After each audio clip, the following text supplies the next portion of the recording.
Irmão, desliga não, como se fosse puxar da tomada, né? Eu sou contrário a todo tipo de manipulação de quando o homem ele quer virar Deus.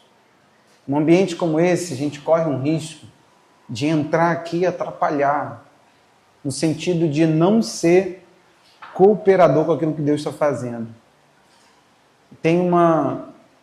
Não sei se você percebe, quem esteve aqui, há uma graça para a intimidade, há algo muito mais íntimo, há um ambiente onde a presença ela é muito mais real, onde você não precisa, se você é um cristão em Jesus, você procura por Jesus, seu coração está ali, querendo saber onde ele está, querendo saber o que ele está falando, querendo saber como ele está pensando, você está perto dele nesses dias. Não é nada por conta desse lugar, é daquilo que está pairando, é a revelação que está acontecendo aqui. Você tem noção de que se interessar pela palavra santidade é algo que tem que ser o dia a dia da igreja, não pode ser os 4 dias desse feriado que o mundo tenta perverter a imagem de Deus no ser humano, tem que ser muito maior. Amém? Tem que ser muito maior, tem que ser um desejo diário, constante, tem que ser o dia a dia da igreja. 1 Tessalonicenses 4, versos 1 e 2, não é o nosso tema, não é o nosso texto base, é a ideia que eu quero que você coloque na sua vida. O apóstolo Paulo fecha o assunto da carta, ele está desenvolvendo a carta. Aliás, ele não desenvolveu completamente ainda, vai vir os conselhos finais no capítulo 5. Mas aqui no capítulo 4, ele vai dizer assim, finalmente, irmãos. É como se ele falasse assim, concluindo com base em tudo que eu estou pensando de vocês, os exortamos no Senhor Jesus que, assim como aprenderam de nós, presta atenção, a maneira como devem viver e agradar a Deus, e efetivamente o estão fazendo, vocês continuem progredindo cada vez mais, porque vocês sabem quantas instruções demos a vocês da parte do nosso Senhor Jesus. A gente precisa compreender que é isso. Existe um modo de agradar a Deus, existe um modo de viver para agradar a Deus. Deus não se agrada de qualquer modo, Deus não se agrada do meu modo, não é eu que determina o modo como eu vou ver e agradar a Deus. Deus tem a sua forma. O apóstolo Paulo chama de instruções. Você está aqui recebendo instruções, querido. Eu lamento tanto a negligência consciente da igreja, eu lamento tanto, isso diz tanto sobre você. Querido, quando a gente pode e não faz, isso diz muito de nós. Quando a gente pode e não quer, isso diz muito de nós. Olha, aprenda muito que Deus ele não é, mas você precisa compreender que Deus ele não vai nas nossas desculpas. Não sei, a gente humanizou demais Deus. Deus é um Deus de princípios. E olha, glorifique a Deus por isso. Que a palavra diz que se confessarmos os nossos pecados, a Bíblia diz assim, ele é fiel e justo para nos perdoar os pecados. Por que ele não falou assim? Se você confessa pecado, ele é amoroso e gosta tanto de você e ficou tão mexido quando você chorou que ele vai perdoar você. Por que ele fala fiel? A fidelidade ali é colocada porque ele sabe assim, Deus sabe o que ele se comprometeu quando você traz o pecado e confessa. Portanto, ele está comprometido em perdoar você e purificar você. Até porque ele sabe se você vai tornar a fazer aquele pecado de novo. Então, se Deus coloca ali que ele é justo, aí deu ruim para a tua vida. Se confessarmos o nosso pecado, ele é justo para nos perdoar, aí deu ruim. Porque justiça pressupõe que o próximo ato, se for um ato totalmente relapso, vai ter que ser condenado. Isso se invocarmos a justiça de Deus. Como João invoca a fidelidade, ele está dizendo o seguinte, Deus se comprometeu em nos perdoar. Então, cuidado, quando você achar que você está confessando um pecado e aquilo está limpando tua vida e está tudo bem, você está seguindo adiante e beleza. Só que a Bíblia diz assim, não ignore que é a bondade de Deus que te leva ao arrependimento. Ela não diz, não ignore, que é a bondade de Deus que fica passando a mão sobre você, mesmo que você peque. Então, querido, preste atenção. Há um tempo que essa igreja precisa agora responder com maturidade. Deus ele falou tanto nesse seminário. Você aprendeu tanto sobre o modo como você deve agradar o Senhor e viver. Santidade tem muita coisa. Mas, eu creio que você respondeu ao Senhor com tudo que você pôde dar a Ele. Se não, pega a mensagem de ontem e aplique na sua vida. Viu? Seria tão fácil se a gente pudesse discipular uma igreja assim, né? A palavra hoje, querido, você é cristão há um tempo. Olhando aqui, eu não consigo enxergar ninguém, muitos poucos, que tem uma caminhada com Cristo ali, que está no seu começo.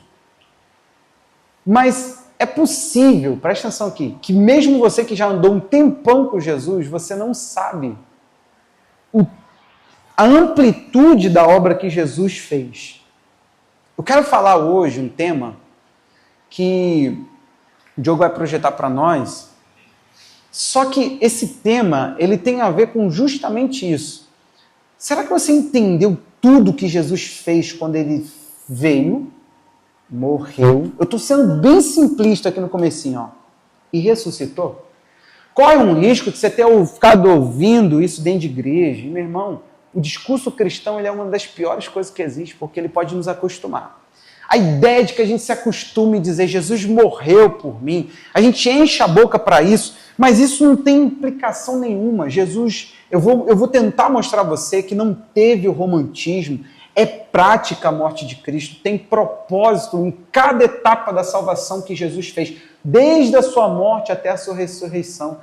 Eu quero te mostrar que teve que ter todo um pagamento de princípios. Não foi aleatório, um homem não veio e falou, eu vou criar uma nova religião e vou morrer. Talvez você encasquetou na tua cabeça de que isso é uma declaração de amor, e Deus amou o mundo de tal maneira que deu o seu Filho, mas é para que todo aquele que nele crê não pereça, mas tenha vida eterna. Não é para dizer I love you. Não é para dizer eu te amo. Não, a proposta não é romântica. Eu quero te mostrar que não teve nada de romantismo. É atrocidade. É cruel a obra de Cristo. É muita crueldade sobre uma pessoa. Eu quero te mostrar isso. Isaías 53, a partir do 10. Nós estamos acostumados, você já deve ter... O crente é assim, ó, ele é viciado nos assuntos cristãos. 53, você vai falar, ele levou sobre si. Vamos cantar na Paula, então? Vamos ler, não, vamos cantar. Não, eu quero ler o 10. Quero ler o 10, que talvez nem esteja na sua cabeça. 53, 10 de Isaías. Depois aquele acordo, quando eu for, eu vou te falar, tá bom? A gente vai apagar as luzes, fechar os portões, sair correndo, deixar todo mundo trancado aí para eles orarem até amanhã. Brincadeira. Todavia, ao Senhor agradou esmagá-lo, fazendo-o sofrer. Quem se agradou? O Senhor, Deus. Quando ele der a sua alma como oferta pelo pecado, verá sua posteridade e prolongará os seus dias, e a vontade do Senhor prosperará nas suas mãos. Ele verá o fruto do trabalho da sua alma e ficará satisfeito. O meu servo, o justo, com o seu conhecimento justificará muitos, porque as iniquidades deles levará sobre si. Por isso, eu lhe darei a sua parte com os grandes, e com os poderosos ele repartirá o despojo. Pois derramou a sua alma na morte e foi contado entre os transgressores. Contudo, levou sobre si o pecado de muitos, e pelos transgressores intercedeu. Meu tema é, ele levou sobre si. Querido, corre um risco de você romantizar isso tudo que você acabou de ouvir. Eu poderia apelar para o romantismo e começar a falar. Meu irmão, a Bíblia diz que Deus queria esmagar Jesus. Você já sentiu vontade de esmagar alguém? Você já sentiu vontade de torturar alguém a ponto de levar essa pessoa ao sofrimento? Eu poderia ficar nisso. Eu poderia começar a falar de toda essa atrocidade, essa ira que Deus descarregou na cruz. Não foi o diabo. Nós estamos falando que o Senhor, Deus, amou fazer aquilo. ele teve agrado. Você já se agradou em fazer o mal para alguém? É quase que isso que o texto está falando. Ele agradou de esmagar Jesus e de fazer Jesus sofrer. Esse é o nosso verso 10. O agrado de Deus na obra da cruz foi fazer Jesus sofrer. Esse é o seu Deus que você pinta de rosa e parece um algodão doce. Doce e maciozinho. Fofinho. Continua. Você continua pensando as mesmas coisas de Deus. Olhou para o filho dele. Eu poderia apelar para ele. Mas eu quero te mostrar uma coisa. A morte de Jesus, ela está sendo reduzida. Nós estamos olhando dentro de igreja e a morte de Jesus está parecendo que ele morreu como um mártir qualquer. É isso. Quando nós olhamos para a morte de Jesus, a gente fica pensando assim, é como se fosse a morte dos apóstolos que foram martirizados. Mártir é aquele que morre por uma mensagem. E a gente pensa que Jesus, ele estava apenas demonstrando assim, olha como eu te amo, vou morrer na cruz. A gente pensa, e isso é pregado, e isso é reforçado, e na Páscoa, provavelmente muitas igrejas irão entrar com essa mensagem pela Páscoa, da ideia de que Jesus, ele ama tanto a gente, que ele foi lá e demonstrou naquela morte.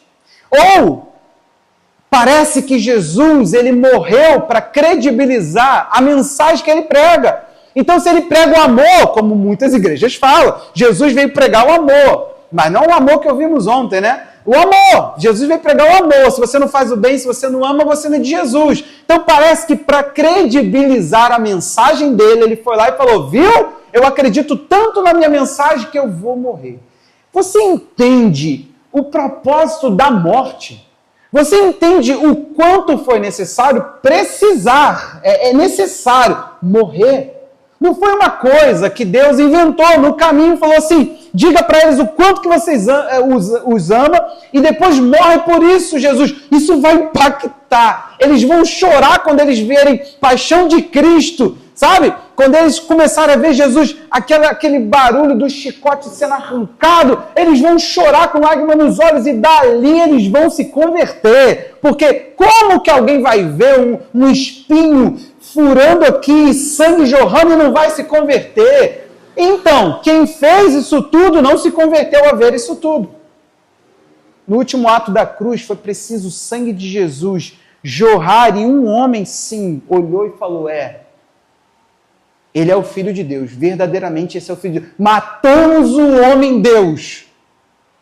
Mas, meu irmão, o restante, duro estava, duro ficou. Chegou no final, eles falaram assim, para os guardas, segura isso aqui, vocês viram um anjo e o anjo veio e abriu a cova que estava com a pedra, segura esse dinheiro aqui, espalhem em Jerusalém que vocês estavam lá, não viram o anjo, o que vocês viram foi o seguinte, os discípulos dele foram lá e roubaram o corpo dele. Vocês entenderam? Não é porque alguém viu um anjo, não é porque a morte de Jesus junto à sua ressurreição foi o tempo todo assim, ninguém fale disso. E impeça essa mensagem. Essa mensagem não pode ir adiante. Não deixe, porque se ele vivendo, a coisa já estava ruim, ele agora volta da morte. E vamos evitar falar sobre isso. Pague para que eles mintam. É nesse nível que os sacerdotes fizeram. Pagaram os guardas que estavam guardando o túmulo de Jesus. Então eu quero que você entenda que a morte de Jesus está sendo reduzida dentro da igreja. É dentro da igreja que as pessoas estão tratando Jesus como mais um mártir. É mais uma morte apaixonada. Não é a morte, é uma das. Não, a sua morte tem poder. Você está aí? O que aconteceu? Sendo simples ainda, a morte foi o preço do resgate. Precisava ser feito um resgate. O que acontece? Alguém precisava levar o castigo. É isso que o texto de Isaías a gente vê. Deus, ele fala que quando ele der a sua alma como oferta pelo pecado, pois derramou a sua alma na morte, contudo levou sobre si o pecado de muitos e a transgressão, e pelos transgressores intercedeu. É interessante que o povo de Israel, os judeus, eles tentam pegar esse texto e colocar eles como a nação de Israel. Falando que o servo sofredor aqui não é uma pessoa. Mas eu vou te falar como Israel pôde pagar o preço da morte. Como Israel, como povo, pode pagar o preço total, derramar a sua alma na morte, e detalhe, de modo puro, para limpar, para pegar a impureza de outros e levar sobre si na sua pureza. Israel não teria tal poder. Israel não dá conta nem dos pecados deles mesmos. Isso não está falando de alguém que tanto precisa quanto leva o pecado das pessoas. Isso está falando de um homem.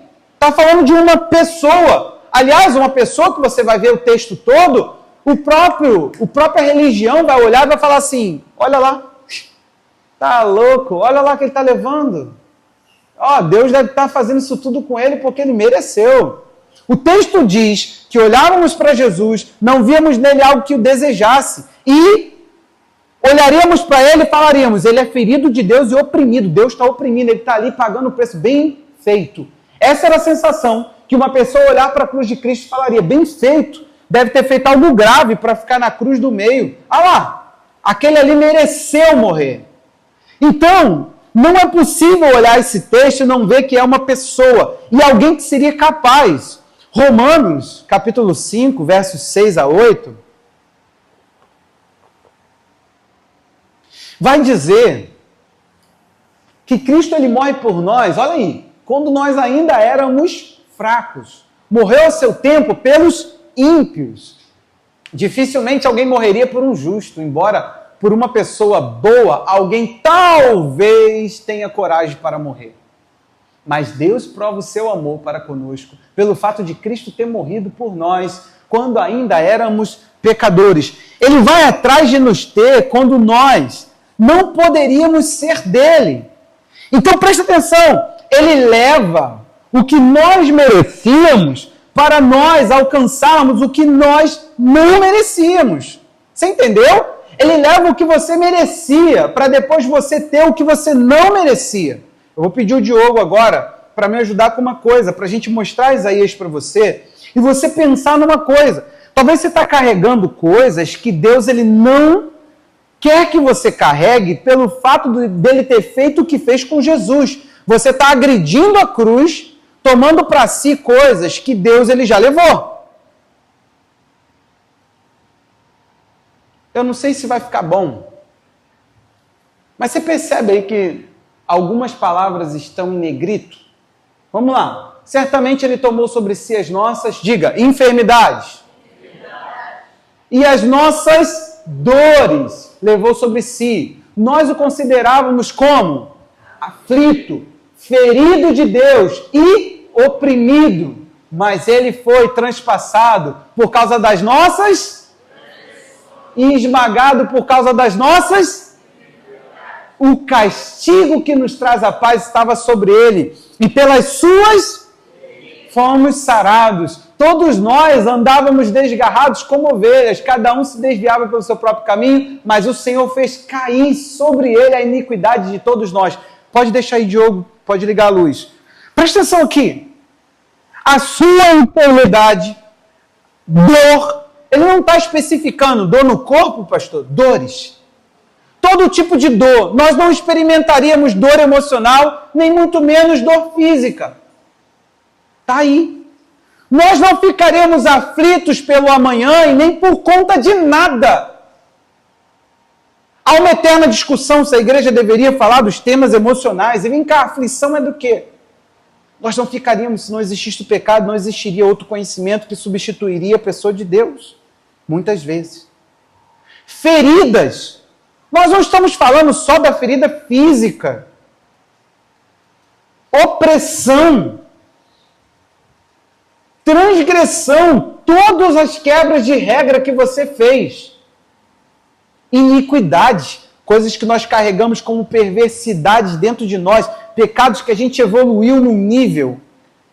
Isso é iniquidade. Castigo. Tem tanta gente achando que o que ela está bebendo hoje é fruto do ontem dela. Uma pessoa me ligou uma vez, e eu não sabia se era desabafo, pedido de libertação. A pessoa virou e falou assim para mim, eu quero teu perdão, chorando do outro lado, meio choroso, né? A voz meio... Aí a pessoa falou assim, Pelo que eu fiz com você, hoje eu tô colhendo tudo isso. Só crente. Aí eu virei e falei assim, se é por conta de mim, seja livre, não precisa pagar mais nada, fica livre, não precisa pagar o castigo. Meu irmão, é possível que você ainda carregue suas feridas, que você ainda ande em transgressão, que você ainda siga a iniquidade, que você ainda siga aflito, ferido, oprimido, enfermo, com dor. Tudo isso levando sobre você, mas esquecendo que o próprio Cristo já levou. Você tem noção? Nós vamos evoluir aqui, vamos entender coisas, mas a princípio, essa introdução ainda, mostrando para nós que Deus jogou como se fosse, como não? Jogou num exato momento, num único momento, todo tipo de coisa que hoje está sobre a sua vida por conta do pecado. Você imagina cada crise emocional, imagina cada crise, cada pensamento que causa aflição, imagina o seu corpo absorvendo enfermidades. Eu não sei a pior enfermidade que você teve. Para mim, a minha foi a chikungunya. Eu não podia mexer o meu pé, que eu sentia umas dores horríveis. Para mexer o pé, você tem noção? Que é ficar 7 dias em cima de uma cama não podendo fazer isso aqui. Eu não tô melhorando, não. Foi exatamente isso. Para eu ir ao banheiro, pode perguntar, pastor, ela fazia toda uma manobra e eu ia chorando de dor. Eu ia gemendo. Para mim foi a pior. Imagina uma chikungunya misturada com uma febre alta, misturada com dores nas juntas, dor no corpo. Meu irmão, tu talvez não pode ter uma coisinha que você já fica prostrado. Agora imagina tudo no mesmo tempo sobre uma única pessoa. Você está começando a entender? Jesus, ele carrega tudo. Você precisa entender uma coisa, para agravar, nós vamos entender muitos aspectos da cruz. Na morte de Cristo, não houve uma operação do poder de Deus. Você sabia disso? Deus não operou ali sobre Jesus. Jesus operou na sua humanidade. O texto de Filipenses chama a gente a se esvaziar como ele se esvaziou. E ele diz que quando Jesus estava como ser humano, ele se torna servo. E ele se torna semelhante aos homens. E quando ele está na figura de homem, ele se humilha, tornando obediente até a morte e morte de cruz. Esse texto de Filipenses 2, do 5 ao 7, ele é como se Jesus estivesse indo uma ladeira abaixo. Ele foi descendo, descendo, descendo, descendo, até que morreu como o pior dos homens. Tá. Nesse momento aqui, Deus não está operando o poder que Jesus curou. Jesus libertou pessoas. Jesus trouxe pessoas da morte. Não. Jesus não está sabendo mais nada. Ele não está como Deus. Esse momento aqui, ele está se esvaziando. Não tem o poder de Deus sobre a pessoa de Jesus. Jesus está vazio de Deus. Ele só está experimentando os piores aspectos da queda do ser humano. Tudo que é, não só humano, porque a humanidade ele experimentou enquanto esteve vivo. Chorou, comeu, dormiu porque cansou, precisou de água porque teve sede, ele tinha necessidades físicas como eu e você. Mas aqui não. Ele não está experimentando a humanidade apenas, mas a humanidade decaída, afundada, no seu nível mais baixo. Jesus desce num nível que ele não teria como descer. O Deus que só conhece glória, santidade, o amor de Deus, agora conhece o desprezo, conhece a sensação da ira de Deus, conhece no exato momento que ele está precisando de Deus. Você já deve ter se sentido assim. De repente você precisa tanto de Deus e quem menos parece estar ali é Deus. Jesus já se sentiu assim por você. Para você ter noção, e um texto que a gente precisa ter muito como base para a gente seguir nessa mensagem, é 2 Coríntios 13, 4. Olha isso aqui. O apóstolo Paulo está sendo acusado de ser um apóstolo fraco. E ele vai dizer o seguinte, ele não nega, ele fala em mim mesmo. Olha aí. Porque de fato, perdão, o verso 3, senão vai ficar sem contexto. Depois eu vou ler novamente esse texto. Visto que vocês buscam provas de que Cristo fala em mim, ele não é fraco. Cristo não é fraco quando trata com vocês. Pelo contrário, ele é poderoso entre vocês. Aí olha só, porque de fato, Cristo, ele está falando, ó, foi crucificado em fraqueza. Olha a descrição. Mas vive pelo poder de Deus. Guarde essa frase. Foi crucificado em fraqueza, mas vive pelo poder de Deus. Porque nós também somos fracos nele, mas viveremos com ele pelo poder de Deus para o bem de vocês. O apóstolo está falando, não tenho problema em que vocês reconheçam minha fraqueza. Eu em mim mesmo sou fraco. Ele está falando porque eu tenho que viver pelo poder de Deus. Assim como Cristo, guarde isso aí no seu coração. Quando crucificado, foi crucificado em fraqueza, para que então ele viva pelo poder de Deus. Guarda isso. Ele vive pelo poder de Deus, mas foi crucificado em fraqueza. O que a gente precisa entender? Aquele homem que morreu, aquilo lá foi um homem morrendo. Ali não era mais o nosso Senhor. Ele estava desfigurado. Por isso que ele fala em Mateus 27, 46, por que, meu Deus? É a frase dele. Por que você me desamparou?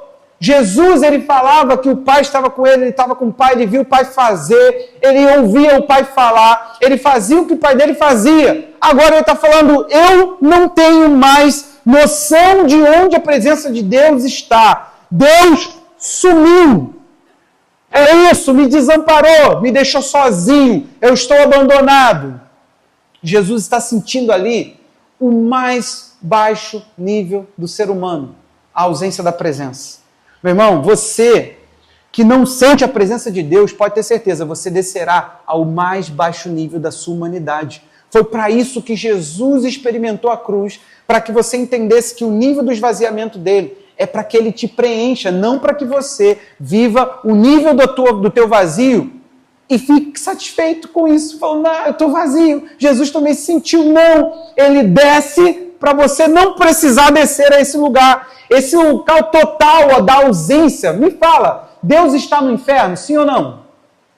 Tem dúvida? Salmo 139, só dá uma estudadinha. Desce lá no abismo. Deus está no mais alto do céu, gente?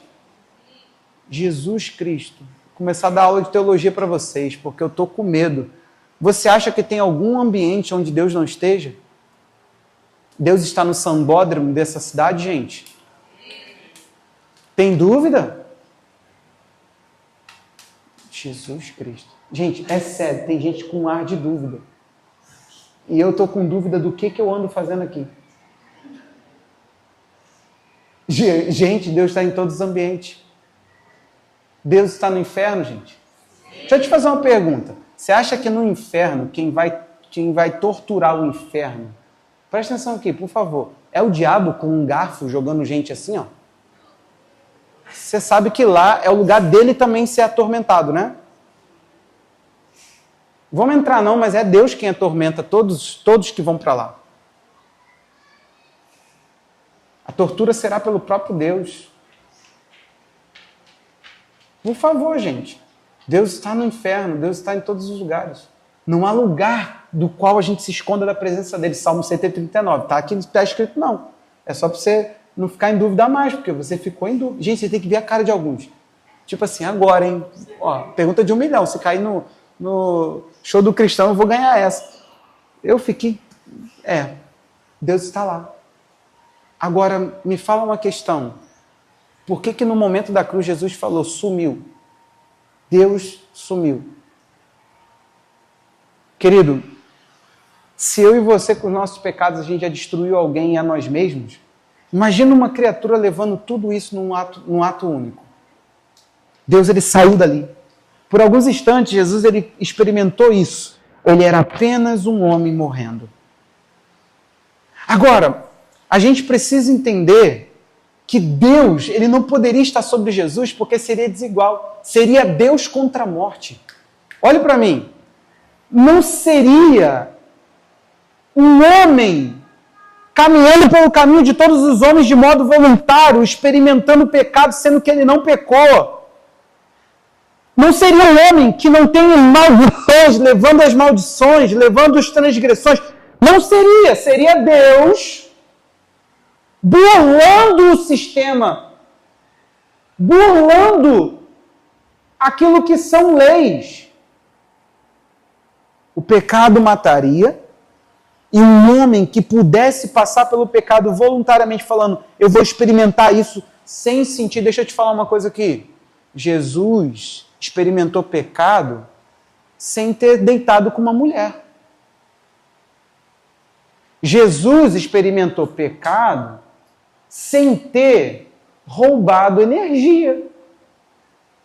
Jesus experimentou pecado sem ter levado vantagem contra os outros. Ele não experimentou o prazerzinho do pecado que muitos de nós temos. Ele experimentou a desgraça, o resultado, o abandono.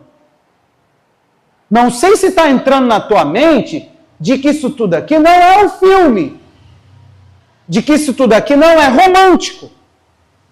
Então Deus falou, eu não posso ir com você. Você terá que ir como um homem.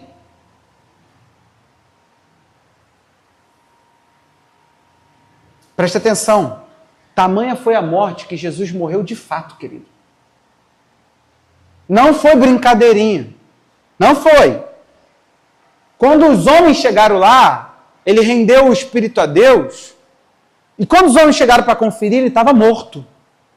E sim, Deus deixou ele morrer. Efésios 1, 19 a 21, vai dizer que o poder de Deus trouxe Jesus da morte. Jesus não teve poder para sair da morte. Jesus estava na morte. Jesus ficou na morte. O apóstolo Paulo está falando sobre os nossos olhos serem iluminados para a gente entender. Entender o quê? 3 coisas, mas aí a gente já vai para a terceira. A qual é a suprema grandeza do seu poder sobre nós. Ele está falando que teus olhos precisam ser iluminados para você entender o nível do poder que está sobre a sua vida. O poder, olha aí, ó, segundo a eficácia do seu poder. Olha a comparação. Que, ó, ele exerceu esse poder em Cristo, ressuscitando dentre os mortos e o fazendo assentar à sua direita nas regiões celestiais, acima de todo principado. Isso aqui eu só quero falar para esfregar na cara dos inimigos. Acima de todo principado, potestade, poder, domínio e de todo nome que se nomeia, que se pode mencionar, não só no presente século, se inventar um demônio novo, para ele também vai ter que ficar prostrado, entendeu? O Satanás novo que inventar, gente, vai ter que ficar prostrado. Não tem nome que se nomeia que está acima do nosso Cristo, amém? Agora, preste atenção. Deus precisou pegar ele da morte, tirá-lo. Falou, alma inocente que pagou, você pagou. Lembra? Ele foi crucificado na fraqueza. Ele foi exposto como homem. Mas ele vive pelo poder de quem? Sabe o que Deus fez? Ele falou, alma inocente que pagou os pecados, sobe da morte. Então você precisa entender que literalmente Jesus precisou ser devolvido ao seu lugar de glória. Ele morreu como o pior de nós. Eu não sei se você recebeu isso na tua evangelização. Eu temo, querido, que você esteja aí, abrindo os textos e não esteja entendendo o que está acontecendo aqui. A morte não foi uma declaração de amor emotiva. Filipenses 2:8, completando aquele texto que eu citei, ele diz, ele se humilhou, tornando-se obediente até a morte, morte de cruz. Por isso Deus o exaltou sobremaneira e lhe deu um nome que está acima de todo nome. De novo, para que ao nome de Jesus se dobre todo o joelho nos céus, na terra, debaixo da terra. Lugar nenhum está fora o poderio de Jesus. Diabo não tem casa, não é a casa dele. É a pior aberração falar que o diabo perdeu a chave da casa dele, porque ele nunca teve chave, meu irmão, de casa nenhuma, porque lá não é casa. Então, se você quer casa, faça um inferno para a tua vida. A gente chama inferno de casa, inferno é lugar de condenação. Então, o que acontece? Toda língua vai confessar Jesus. Por quê? Porque Deus falou, alguém se desprendeu, alguém morreu quando não precisava. Alguém podia viver quando podia, Adão. Podia tomar da árvore do conhecimento do bem e do mal, podia tomar da árvore da vida. Escolheu o caminho da morte. Agora, alguém está escolhendo a morte quando pode viver. Você entende que Jesus poderia viver eternamente? Ele não carregava em si uma natureza que o dominava, que o conduzia. Então preste atenção. O nosso Cristo venceu a morte. Por que ainda morremos? Você acredita que a obra de Cristo foi eficaz? ela tem poder, ela pode, tudo que a Bíblia diz que pode, ou é só declarações que homens fizeram para melhorar a religião que nós professamos. Não, a morte de Jesus ela é extremamente poderosa e eficaz. É interessante que nós precisamos então pensar uma questão. Eu quero que você medite comigo sobre uma questão da morte. Por que nós morremos? Nós vamos falar do porquê ainda morremos. João 11, 25, 26, ele vai chegar e ressuscitar Lázaro. Meu irmão, ele traz Lázaro, presta atenção aqui. Tem outras ressurreições. Não é apenas Lázaro. Lázaro é uma ressurreição contada de um amigo dele. Só que ele diz que todo aquele que vive, que todo aquele que crê nele, ainda que morra, viverá. Ele fala o seguinte, olha, ninguém que tenha crença em mim morrerá. Eu chamarei de volta da morte. É interessante que Jesus, ele coloca claramente que os seus ainda morreriam. Não é um segredo para você que crente morre, né? É um segredo? Não. É um segredo para você? Não, não é. Nós morremos. Agora, por que morremos? Nós vamos caminhar nisso, para entender o aspecto do porquê voltou da morte, para entender a grandeza dessa proposta, do que ele levou sobre si, e entender de uma vez por todas toda essa obra maravilhosa e poderosa. Hebreus, capítulo 9, a partir do verso 23, ele vai falar um pouco do sacrifício, da necessidade. Olha esse texto comigo. Era necessário, portanto, que as figuras das coisas que estão nos céus fossem purificadas com tais sacrifícios. Está falando do sacrifício da lei. Mas as próprias coisas celestiais requerem sacrifícios superiores àqueles. Porque Cristo não entrou em santuário feito por mãos humanas. Espera aí que eu estou estranhando a leitura do texto. É aí mesmo, vamos lá. Figura do verdadeiro santuário, porém no próprio céu, para comparecer agora por nós diante de Deus. Presta atenção, quem requereu o sangue foi Deus. Você percebeu isso? Na antiga aliança, o sacerdote ele entrava com sangue uma vez ao ano, gente. O sangue não era levado todo dia. Os sacrifícios que eram feitos diariamente pelo pecado, N situações, não vamos enumerar porque são várias, são muitos. Pecado disso, pecado daquilo, festa disso, que tem também sacrifício. Só que o sacrifício da expiação, que é o que a gente confunde, é uma vez ao ano, porque é um sacrifício muito específico e com muitos detalhes, que precisava ser muito assertivo, porque senão dava ruim. Porque o sacerdote, um homem comum, iria entrar dentro de um lugar onde estava a Arca da Aliança, você sabe, Santo dos Santos, e iria colocar o sangue nas pontas da arca. O louco iria tocar num lugar onde poderia causar a sua morte. Então ele teria que ter muita consciência de que a morte daquele sacrifício foi bem feito. E ele está falando o seguinte, Jesus, quando foi fazer o mesmo, ele foi lá em cima, o santuário de lá, precisou receber a mesma cerimônia. Olha, ele não entrou para oferecer a si mesmo, muitas vezes, era daí que eu queria começar a ler. Acho que na hora eu selecionei porque eu queria ler. Falei, não, eu gosto de ler tudo, fechadinho. Foi por isso. Ele não entrou para oferecer a si mesmo muitas vezes. Como o sumo sacerdote entra todos os anos no Santo dos Santos com o sangue alheio. Esse é um detalhe. Nenhum sacerdote cortou aqui, e falou, deixa eu passar o meu sangue, não. Eles pegavam uma vítima, um animal que substituía. E quando eles entravam uma vez ao ano. Se fosse assim, ele precisaria ter sofrido muitas vezes desde a fundação do mundo. E muitas. Agora, porém, ao chegar ao fim dos tempos, ele se manifestou uma vez por todas para aniquilar o pecado por meio do sacrifício de si mesmo. E assim, como aos homens está ordenado morrerem uma só vez, vindo depois disso o juízo, não tem como é que fala? Reencarnação. vem depois o juízo, assim também Cristo, tendo se oferecido uma vez por todas para tirar os pecados de muitos, aparecerá uma segunda vez, não para tirar os pecados, mas para salvar aqueles que esperam por ele. Preste atenção, o seu Cristo, ele vem uma segunda vez, mas ele não virá para resolver pecado. Na cabeça de Jesus, o seu sacrifício valeu e cumpriu e deu certo, e uma vez por todas ele aniquilou o pecado. O cristão, ele não entende o peso da cruz, ele não entende que na cruz foi solucionada a sua vida, foi resolvida. É um ato único e um ato certeiro, aniquilou. Por isso ele diz, numa segunda vez, quando ele vir, ele não vai vir mais para resolver, para tirar pecado, ele virá para pegar, tomar. A Bíblia está dizendo que na primeira ele resolveu a questão do pecado, mas na segunda ele quer levar aqueles que o seu sangue purificou para agora estarem com ele eternamente. Você está aí, irmão?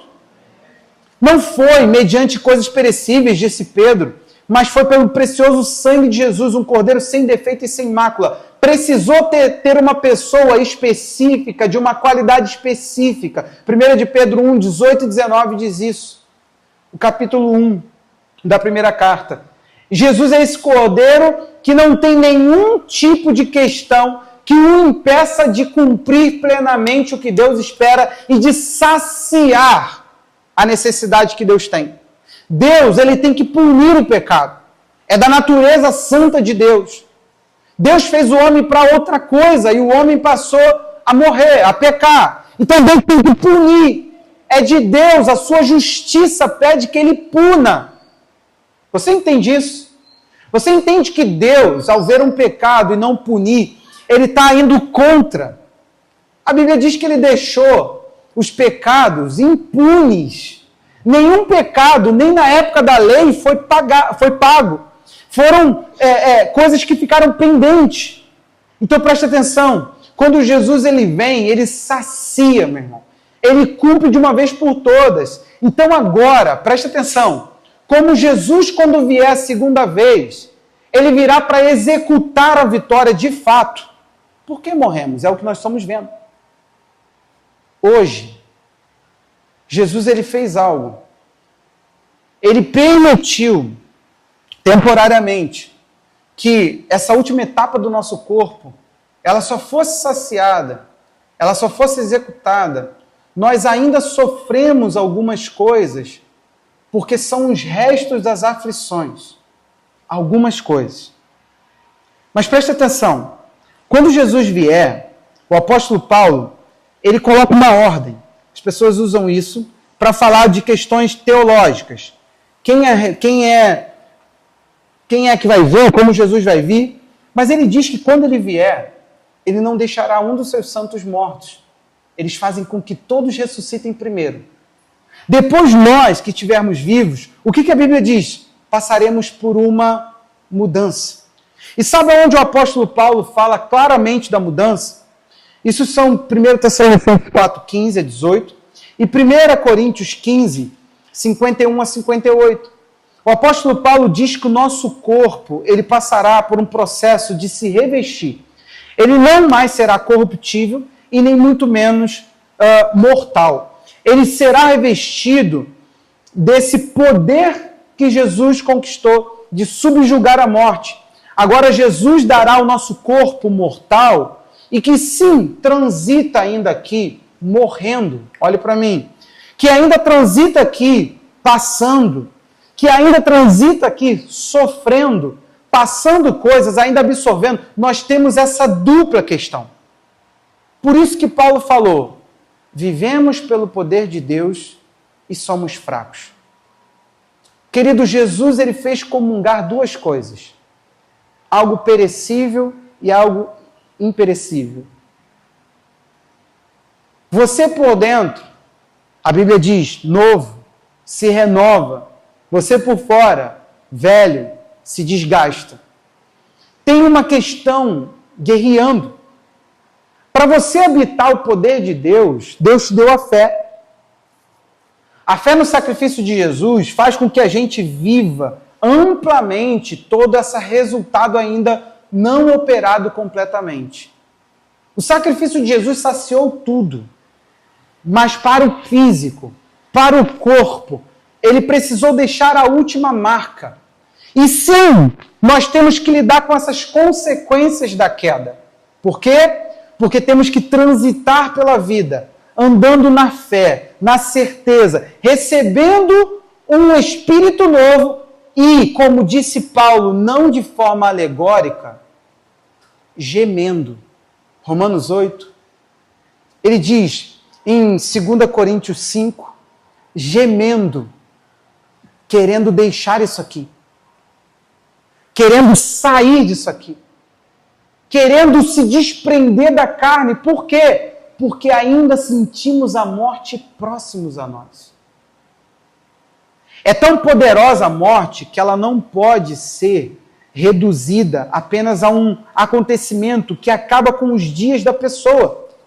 A morte, ela é algo tão forte. Olha comigo. Hebreus 2,14. A morte é algo tão forte que nós não podemos lidar com ela assim, pensando, é um acontecimento. Visto, pois, que os filhos têm participação comum na carne e no sangue, está falando filhos naturais, também Jesus igualmente participou dessas coisas. Ele foi humano, para que, por sua morte, destruísse aquele que tem o poder da morte, a saber, o diabo, e livrasse todos os que, olha só, pelo pavor da morte, estavam sujeitos à escravidão por toda a vida. Você tem noção que ele está falando o seguinte: a pessoa que vivia sob o poder amedrontador da morte. Ele está falando que Jesus destruiu isso. Nós não tememos a morte. Você sabe por quê? A morte apenas pegará uma parte de nós.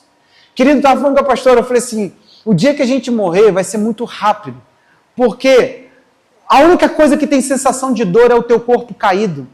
Esse corpo que ainda não sofreu a consequência da vitória de Cristo. Olha para mim, a morte ela é muito rápida para nós, é ligeira, não tem dor. Uma fração de segundos nós estamos plenos. Por quê? Porque a parte de nós que já vive pelo poder de Deus se desprende da parte de nós que é fraca, que morre, que é perecível, que se vende, que sente os danos da consequência ainda do pecado. Você tem noção que numa fração de segundo você pode fechar os olhos e de repente você está pleno, tão satisfeito que não tem nada que faça você querer voltar ao corpo? Essa história de que alguém olhou e falou, mas Deus, e o meu filho, eu não verei crescer, e eu não sei o quê, isso é tudo história para a gente se consolar, meu irmão, mas isso não é real, porque quem experimentou esse desprendimento não quer voltar. É uma sensação de que agora eu estou pleno, eu estou bem, eu estou satisfeito. A Bíblia diz que dorme em Cristo. É alívio. Assim como para aqueles que partem sem Cristo, já começa um processo de tormenta, sim. Já começa um processo de satisfação e um processo de atormentar. Segue-se o juízo. Então preste atenção que a morte ela não é apenas o acontecimento para a vida. Ela parece permear a nossa vida, está presente em todos os momentos. Só que aí, quando você olha para o céu, tem algumas coisas que estão lá. Apocalipse 1,5 chama Jesus de primeiro dos mortos. Ele voltou para dizer, olha, ninguém vai ficar na morte. Deus já falou o seguinte, pastor, mas com a certeza de que a gente morre e vai ter a ressurreição da morte. Jesus deu certeza disso, meu irmão, porque ele falou, eu sou o primeiro a voltar. Quem viver por mim também vai voltar. É interessante que em Apocalipse, capítulo 1, 17 e 18, ele fala que ele é o primeiro e o último. Em tudo ele é o primeiro. Ele vive. Ele fala, estive morto, mas estou vivo. Para todo sempre. E tenho as chaves da morte e do inferno. Jesus está falando, não há lugar que prenda ninguém, porque eu posso entrar em qualquer ambiente, eu tenho acesso a todos esses lugares. Então Jesus está dizendo, ninguém vai ficar prostrado na morte. O que vai ficar preso na morte, pastor? O seu corpo. Ele irá dar conta. Primeiro ato de Jesus. Olha 1 Coríntios 15 comigo. Verso 51. O apóstolo Paulo chama isso de mistério. Porque na fé de Paulo, nós não morreremos. Na fé de Paulo, na sua geração, ele acreditava, eu não vou morrer. Eu também não quero morrer, irmão. Eu falo para você de todo o meu coração, eu não tenho pressa nenhuma de morrer, mas eu tenho toda a pressa de conhecer Jesus. Então eu vivo pedindo para ele voltar, e eu estou nessa fé de que 20 anos, não há 20 anos, já tem muito tempo que eu falo isso, eu creio que menos de 2 décadas o Senhor estará presente para nos resgatar. E eu não sei você, mas eu amo isso. E eu fico com medo de ver a igreja que eu estou vendo, e eu creio que Jesus há de ressurgir no meio da igreja dele, revivê-la, fazer pregar o evangelho, porque ele está vindo. Olha só, eis que lhe vou revelar um mistério. Nem todos dormiremos, mas todos seremos transformados.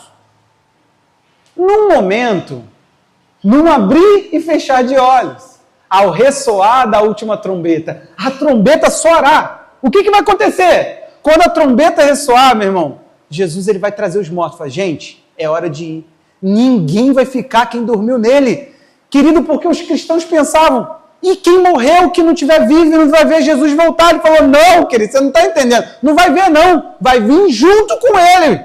Vai voltar junto, porque ninguém vai ficar na morte. Quando Jesus vier, ele fala assim, todos os que dormem, levanta, acorda, é hora da gente ir. Olha o que vai acontecer. Os mortos ressuscitarão incorruptíveis. Jesus vai fazer um processo só com eles. Vai ressurgir e vai falar num novo corpo. Agora, e nós? Nós seremos transformados. Paulo era convencido, cara. Então, nós aqui, nós que vamos ver Jesus voltar, nós vamos ser transformados. Porque é necessário que este corpo corruptível se revista de incorruptibilidade e que o corpo mortal se revista de imortalidade. E quando este corpo corruptível se revestir de incorruptibilidade e o que é mortal se revestir de imortalidade, então se cumprirá a palavra que está escrita. Tragada foi a morte pela vitória. Onde está a morte, a sua vitória? Onde está a morte, o seu aguilhão? O aguilhão da morte é o pecado e a força do pecado é a lei. Graças a Deus que nos dá a vitória por meio de Cristo, por meio de nosso Senhor Jesus Cristo. Aí ele vai te dar uma lição, meu irmão. Por conta disso tudo, pela certeza da vitória, ele diz, portanto, meus amados irmãos, sejam firmes e inabaláveis e sempre abundantes na obra do Senhor, sabendo que no Senhor o trabalho de vocês não é vão. Então, na vinda de Jesus, será o fim de todas as coisas e ele vai operar morte sobre a vitória. Ele operará a vitória sobre a morte. Por quê? Porque ela está vencida. Entenda, ele falou, é um momento, vocês ainda terão que transitar. Por quê? Nós estamos numa era de chamar as pessoas ao arrependimento, você entende isso? E você precisa compreender que o novo nascimento, ele é o nascimento do Espírito. As pessoas têm que se tornar novas por dentro. A operação transformadora, o maior milagre de hoje, não é... Me entenda mal, meu irmão, quando nós somos doentes, nós queremos uma doença curada, sim ou não? Nós oramos para que Deus cure, sim ou não? Devemos orar e devemos crer, e devemos falar. Ele levou a garantia de que não terá nesse novo corpo artrose, artrite, gastrite, úlcera e nenhum tipo de dano pulmonar, nenhum tipo de coração grande, coração duro, coração que infarta, que entope veia, nada disso. Qual é a garantia? A garantia de que ele pegou e falou, tudo que leva à morte eu tenho nas minhas mãos. Eu estou no domínio de todo esse processo agora. Esse processo ele não está sendo jogado avulso. Claro que você pode provocar a sua morte. Mas entenda, a morte não tem domínio sobre nós. Eu falo isso com a pastora, eu não vou provocar minha morte. Meu irmão, que depender de mim eu vou morrer. Eu vou viver tudo, mas tudo, até o último segundo. Se for preciso ressuscitar para viver o meu último segundo e respirar e morrer, eu vou fazer isso. Eu não abro mão de 1 segundo de vida. Você está entendendo? Porque nós não devemos temer morte. Eu quero viver porque essa é a única tacada que eu tenho para levar mais pessoas à ressurreição mais poderosa que existe, que já começou, que é a do Espírito. Você entende que Deus está operando dentro de você vida. Isso tudo que vai acontecer, essa vitória total, ela já está parcialmente dentro de você. Quando João chora, Ele estava temendo, porque lá em Apocalipse 5, 6, eu não sei se você entende o que é Apocalipse 5, 6, é o momento em que, na sala do trono de Deus, o lugar da justiça, o lugar onde Deus senta como rei para governar, está acontecendo um episódio. João é levado para ver esse episódio. E os 4 e 5, querido, presta atenção, João está indo ver, testificar, testemunhar esse momento. João olha um livro que era o desenrolar do plano de Deus. Aquele livro não era o livro da vida. Aquele livro era o livro do desenrolar do plano de Deus. Tanto que cada selo aberto, um acontecimento, cada selo aberto, um acontecimento, até que os 7 selos se rompem. Então o que Jesus está fazendo? João está ali, diante daquele evento, e ele está olhando e está falando, ninguém foi achado digno de abrir o livro. O que vai acontecer? De repente ele olha um. Por quê? Porque o 5, 6 de Apocalipse. O ancião vai falar, não chora, cara. Tem um aqui, o leão. Então vi no meio do trono e dos 4 seres viventes, e entre os anciãos, em pé, um cordeiro. Presta atenção nessa frase. Que parecia que tinha sido morto. Ele tinha 7 chifres, bem como 7 olhos, que são os 7 Espíritos de Deus enviados por toda a terra. O que a gente precisa entender? Quando João ele olha e chora, alguém apresenta para ele, olha para lá, tem um cordeiro. É interessante que outras versões trazem assim, parecia ter sido sacrificado. Outra versão, e vi o cordeiro abatido, mas ainda de pé. João está vendo um momento em que Jesus está ali testificando o seguinte, foi feito. Ele vê um cordeiro que parecia que tinha sido morto. Ele fala, alguém voltou, alguém venceu. O termo utilizado pelo céu não é ressuscitou, é venceu.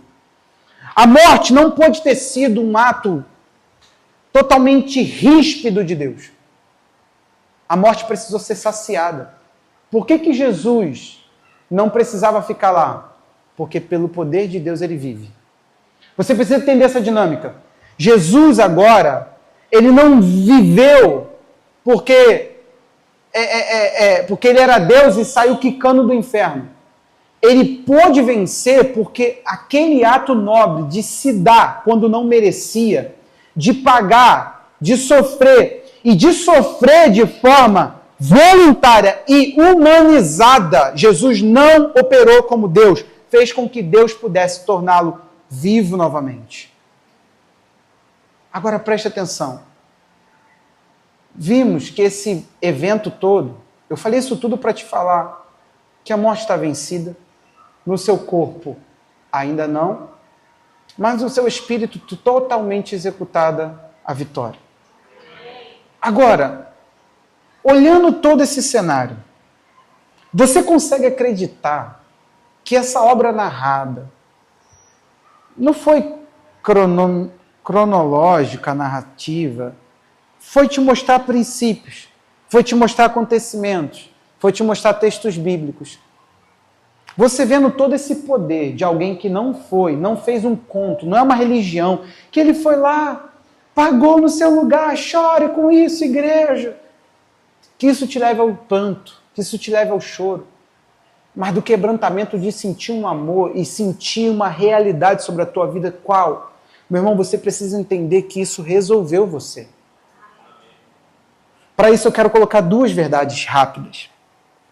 Primeira, o ato da cruz foi uma verdade? O ato da cruz foi poderoso? Venceu o que tinha que vencer? Venceu tudo? Venceu. Então o que ele fez? Ele me lavou. Eu não posso andar sujo. Eu não posso andar com as obras sujas. Eu não posso me enganar que ser sujo vai passar diante de Deus.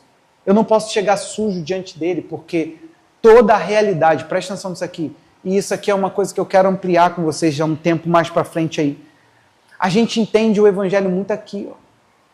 A gente precisa experimentar, confiar no que foi anunciado e falar assim, agora eu quero a realidade. Eu quero habitar nessa palavra.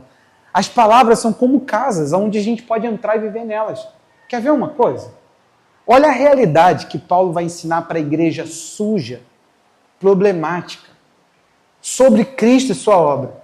A igreja de Corinto, sua primeira carta, 6, lá no verso 8, era uma igreja maluca. Era uma igreja com os pecados absurdos que você não passou perto de praticar. Só que Paulo ele vira e fala para essa igreja como se estivesse falando para a igreja mais pura, gente. É a ele que o nosso seminário, quando a gente fez o anúncio, aos santos chamados para serem santos. Aos santificados chamados para serem santos. Paulo chama esses de santos. Ele está falando, vocês têm uma fé em Jesus? Então deixa eu informar uma coisa a vocês. Olha esse texto comigo. Mas vocês mesmos cometem injustiça por causa do prejuízo e causam prejuízo. E isso aos próprios irmãos. Está falando de não entrar na justiça contra um irmão e pá. Ele diz, ou vocês não sabem que os injusto, você está entendendo? Quando você pega um irmão e você tem uma medida para se medir, mas o outro você mede de outra forma. Isso é injustiça. Quando você vende uma coisa e aquilo não é o preço, isso é injustiça. Quando você não paga, enfim, você entendeu? Os injustos não herdarão o reino de Deus. Não se enganem. Ele está falando, isso é maluquice. Isso é loucura. Não se enganem. Nem imorais, nem idólatras, nem os adúlteros, nem os efeminados, nem os homossexuais, nem ladrões, nem avarentos, nem bêbados, nem maldizentes, nem roubadores herdarão o reino de Deus. Alguns de vocês eram assim. Paulo está tendo que falar com um crente assim.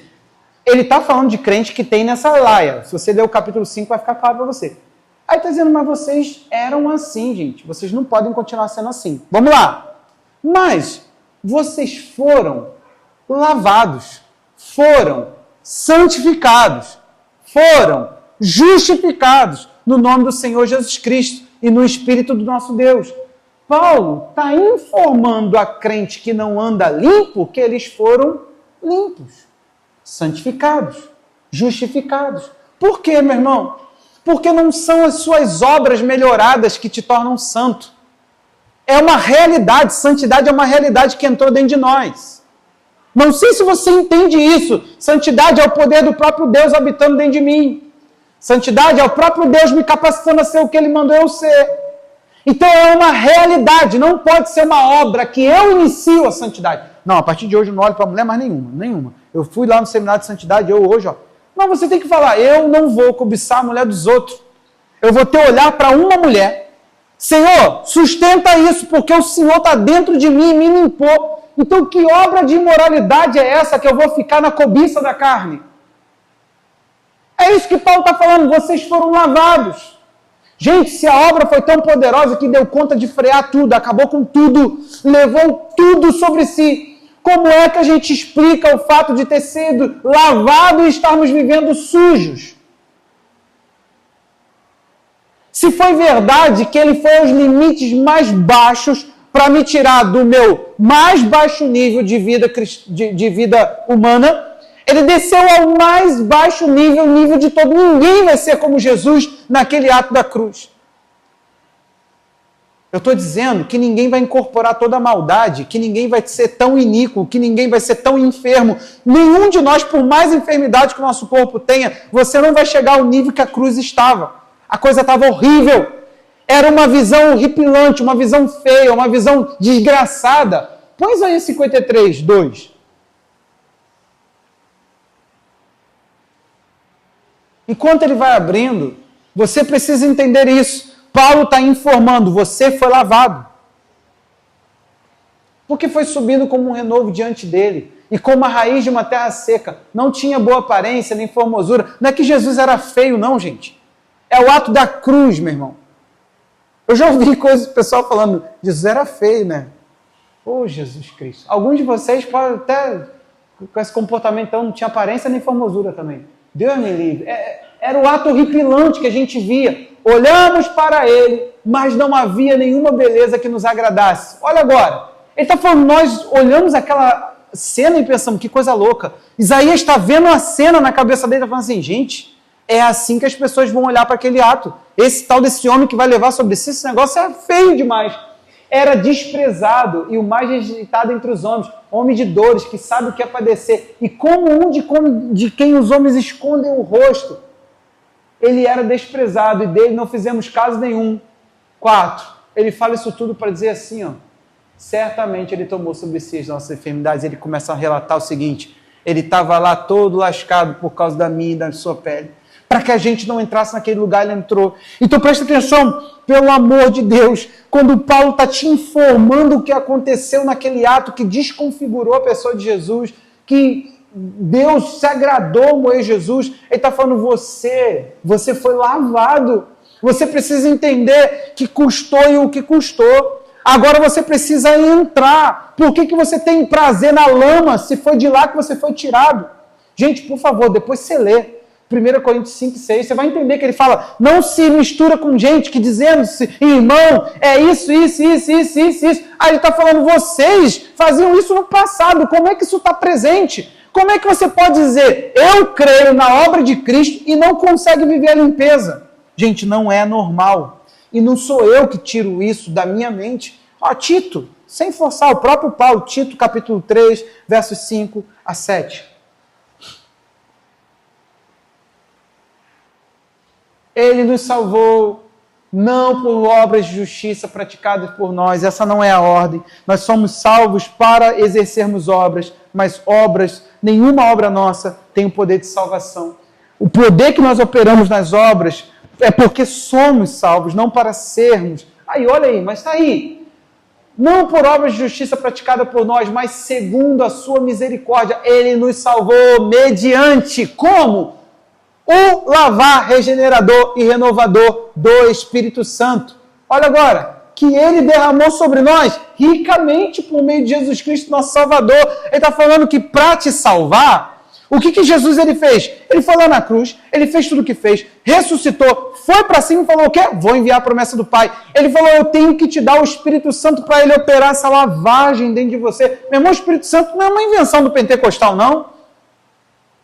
O Espírito Santo de Deus, ele foi a forma como Deus lavou.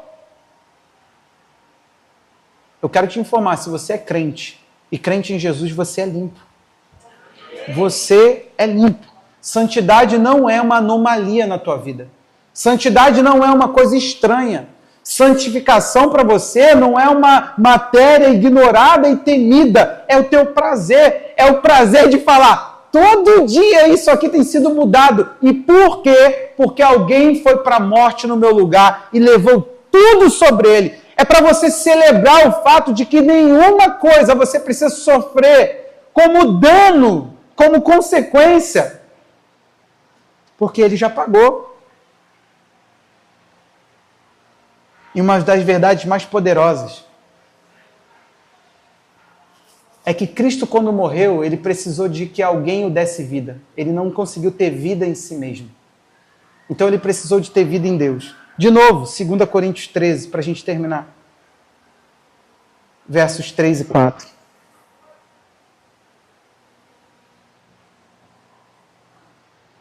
Se ele precisou da vida de Deus para ter vida, porque morreu, quem dirá eu e você, meu irmão? Olha esse texto. Visto que vocês buscam provas de que Cristo fala em mim, ele não é fraco quando se trata com vocês, pelo contrário, ele é poderoso entre vocês.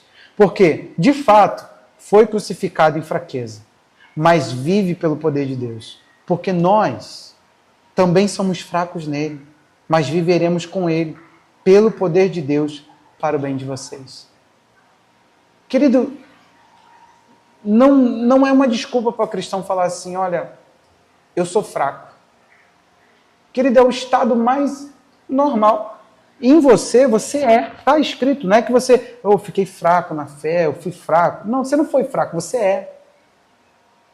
Assim como Cristo não pôde sair da condição que estava, sem que Deus operasse vida sobre ele, Deus tirou Jesus e ele vive pelo poder de Deus. Nós também, é essa a comparação de Paulo.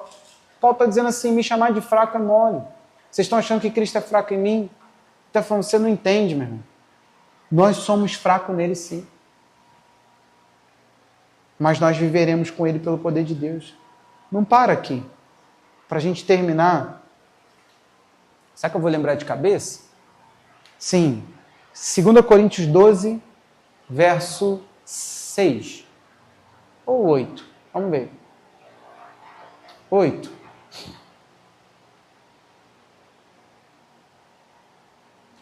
Três vezes eu pedi. Está pedindo o quê? O tal do espinho na carne para ser tirado. 9. Então ele me disse, a minha graça é o que basta para você. A gente pensa que essa frase pode continuar pecando, está tudo bem, porque o meu poder se aperfeiçoa na fraqueza. Jesus não falou a minha graça te basta, não.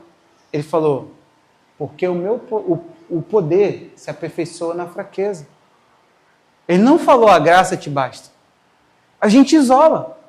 Porque é mais fácil falar assim, quando Paulo tinha um espinho na carne, e Deus falou o que para ele? A minha graça te basta. Não, ele não falou isso. Ele falou, a minha graça te basta, porque o poder. Por quê? Porque, com base na graça te basta, por que a graça é bastante para você, Paulo? Porque o meu poder se aperfeiçoa na sua fraqueza. Vamos continuar lendo. De boa vontade, pois me gloriarei nas fraquezas, para que sobre mim repouse o poder de Cristo. Ele está falando, eu vou dar glória a Deus quando eu me ver fraco, quando eu me vir. Quando eu me enxergar fraco.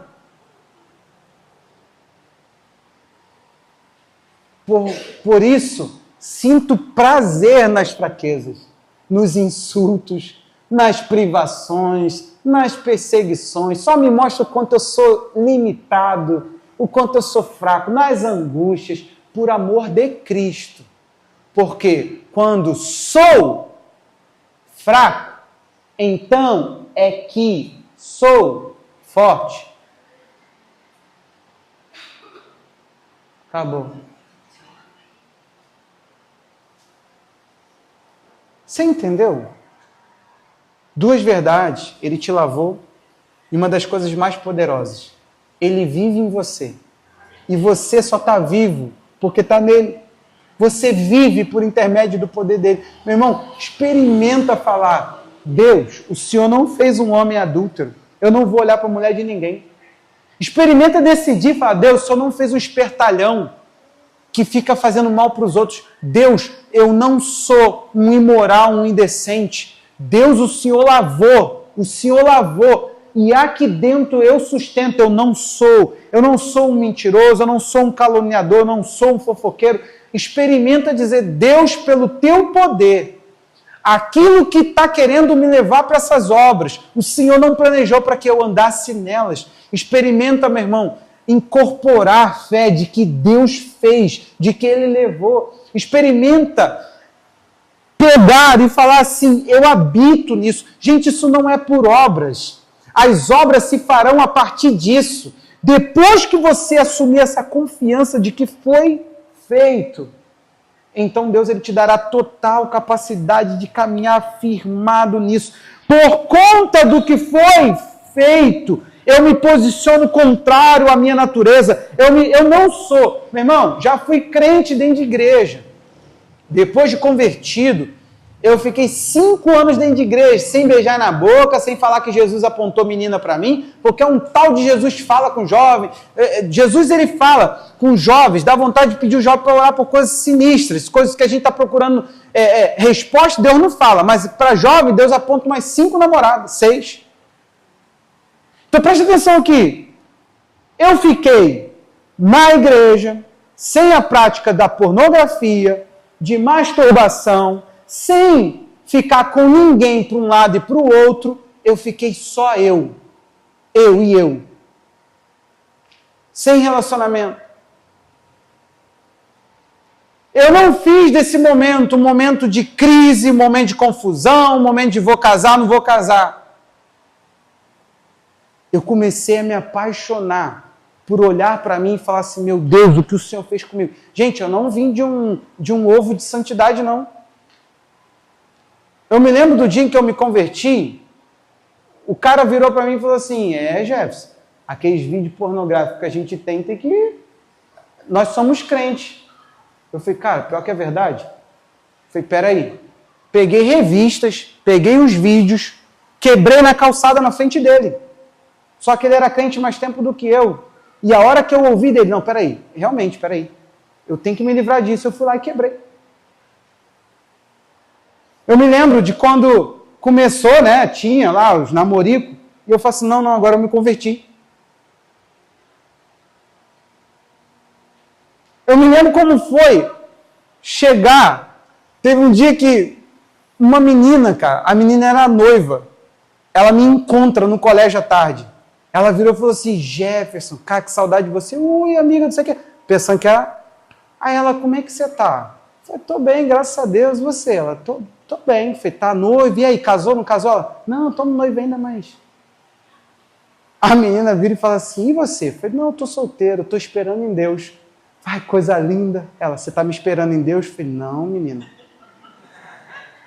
Cara, aí eu fiquei pensando assim, meu Deus, por que essa menina me quer? Essa menina nunca teve olhos para mim. Eu falei assim, não, você não. Eu estou esperando alguém. Vai vir. Vou com Deus. Falei, deixa eu ir ali, tchau. O garoto olhou para mim e falou assim, caraca, cara, tu tá maluco. Que isso, cara? Que foi isso? Eu falei, cara, eu amo mais a Deus. Essa foi a minha resposta. E eu não crente falando, mas quem é ela, cara? Bota na minha chave. Ele até brincou, bota na minha chave. Já que tu não quer, eu quero. Eu falei, não, cara, eu nasci de novo, eu mudei. Você entendeu?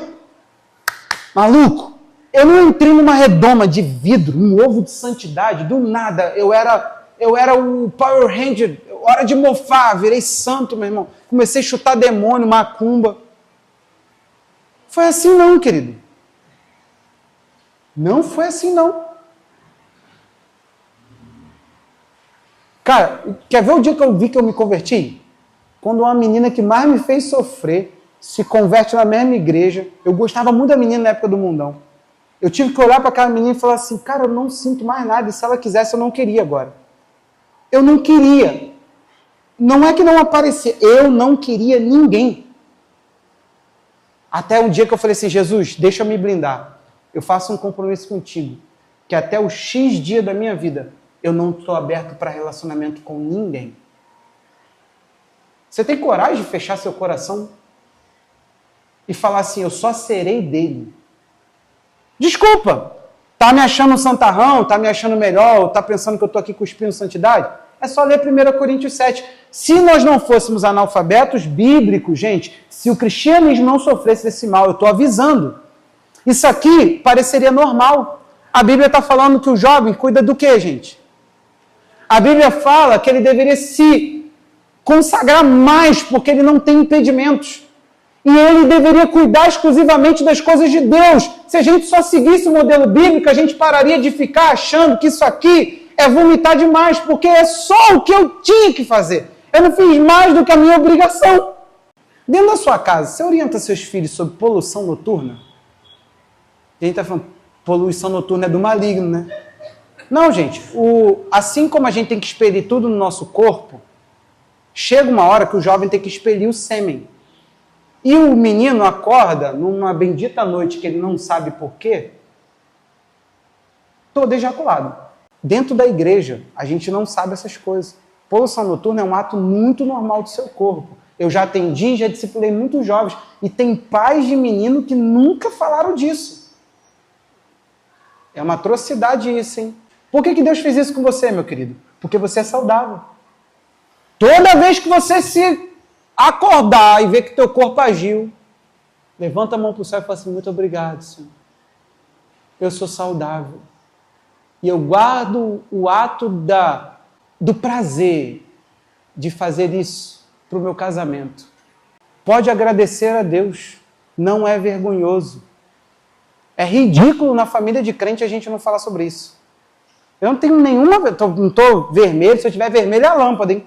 Eu não tenho nenhuma inibição, gente. Isso é o corpo, isso é fisiologia. Isso é a parte que Deus te deu, o teu físico. Então presta atenção aqui. Guarda, gente, porque é bom. Guarda, porque quando você puder usar, Jesus vai te dar um momento. Vá por mim. Eu tenho fé